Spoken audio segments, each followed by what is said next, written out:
Are there any changes or corrections to the minutes from the January 5th meeting? Motion to approve. Second.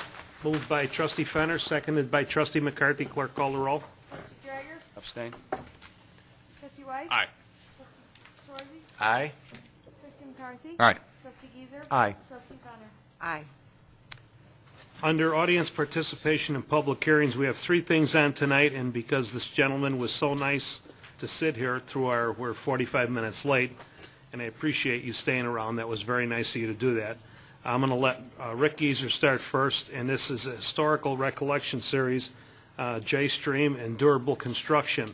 And Rick, it's all yours. Well, just want to remind people that 2009 is the 50th anniversary of the village of Carroll Stream, and during our meetings we're going to get different people who were involved with the creation and the continuing development of the village to come and share some of their thoughts. And tonight we are joined by Mr. J. Bennett. His father, Ray Bennett, was the building supervisor for the original development of Carroll Stream. He worked for J Stream and Durable Construction, and Mr. Bennett is also the cousin of J Stream. Mr. Bennett, could you...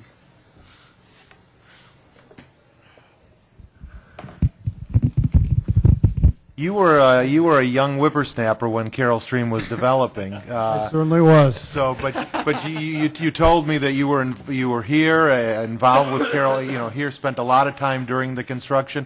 Tell me some of the things you saw and some of the things as you matured your father told you about the development of Carroll Stream. Well, as went on here about the tributaries that go through Carroll Stream, as kids we just played in all that as they laid the tile to put the roads over the top. So again, when we came, there was a lot of moving of dirt, a lot of big equipment. Our home was at 312 Cole Avenue in Wheaton, and Durable Construction was in our backyard. So every day as kids, there's nothing better than to go back and play with cut-up lumber and all that kind of stuff, nails, hammers, and all that.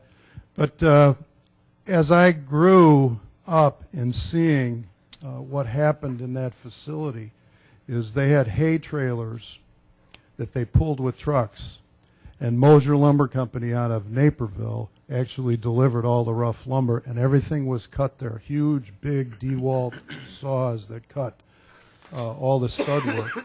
So on that trailer were W trusses that everybody put together with horse glue and staples and staple guns that weighed a ton. And we had a blast shooting those things around.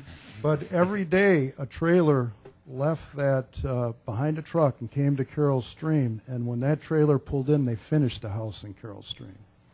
And from my background, everything here at that time, when it was done, it was already sold. I brought a picture of my father who did the first advertisement for Carroll Stream with Carmelita Pulp on NBC, and my next door neighbor Jim Shannon and I were in the control room watching all this, so it was kind of cool. But that was the first advertisement that really promoted the Sears Company coming here, Western Electric, Bell Labs. So that was the big promotion back then for Carroll Stream. Could you hold that photo up so the cameras could see that? That is quite a photo if you look at it. And it's WNBC television, which is the NBC affiliate at the time, which is now WMAQ television. We've done some programs here about the Out on the Farm family, the Landmeyer family as well. I also mentioned that you are the cousin of Jay Stream. Yes. Tell me about Jay. Well, tell us about Jay. The whole family was quite the characters. Of course, his mother was my father's oldest sister, and my father was the youngest of the Bennetts. Annie Theo was the in-charge Bennett, and she had two sons, Jay and Jack.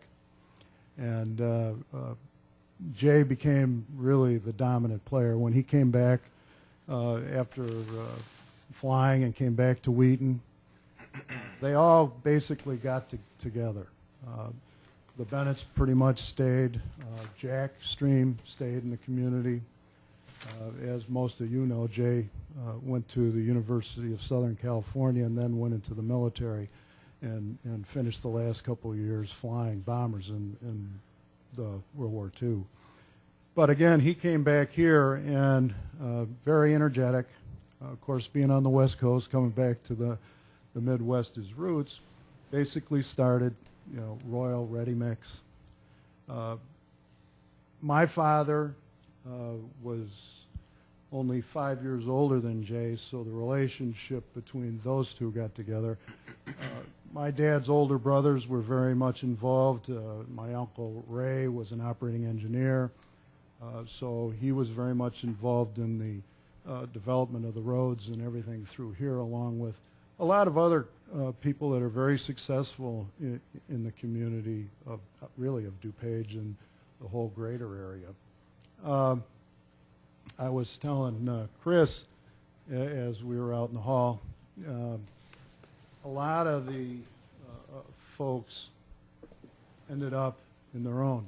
Joe Marabella from Marabella, Kincaid, and Wheaton used to shovel gravel, and as they poured ready mix for those foundations. Back then they delivered pea gravel and you had to shovel it just like ready mix. It wasn't something that you had a piece of equipment to move it around.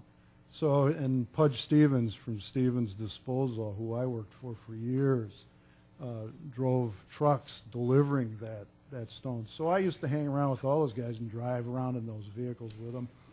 I was telling Herbie Ballard, who was a carpenter, who is Dave Schramer, and his children now manage St. Michael's and the Wheaton Cemetery. They lived right south of the Gable. It used to be the Gables Tavern on Gary Avenue, but then I think the Wheaton Park District bought all that area other than the tavern. But growing up, we spent a lot of time at the paddock, at the fish fries, because all the activity was up here with our family. For people who don't know, the paddock is where the corner